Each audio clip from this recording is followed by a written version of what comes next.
Hi there.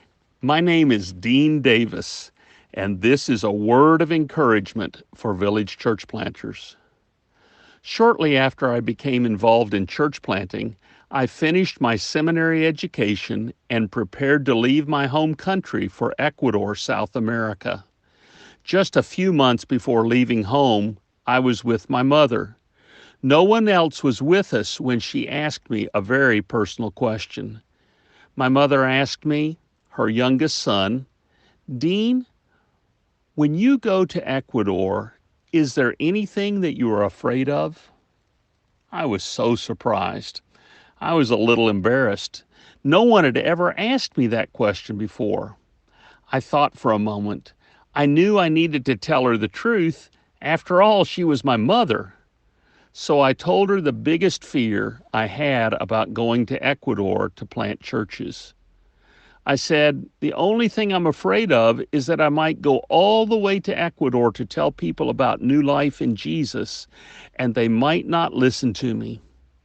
What would happen if I go all that way and no one responds when I share the good news?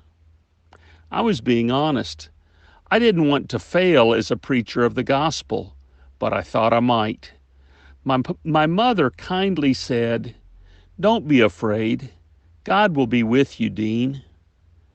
I felt a little better, but I was still fearful. Maybe you've had similar fears as you begin your ministry as a church planter.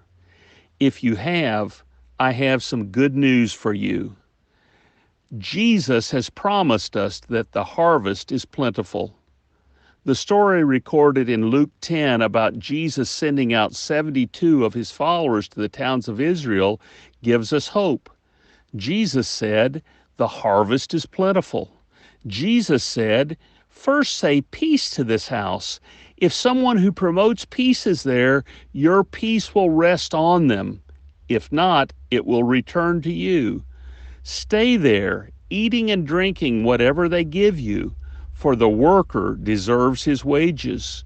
When you enter a town and are welcomed, eat what is offered to you. Heal the sick who are there and tell them, the kingdom of God has come near to you." Let these words of Jesus bring hope to your heart, church planter. The harvest truly is plentiful.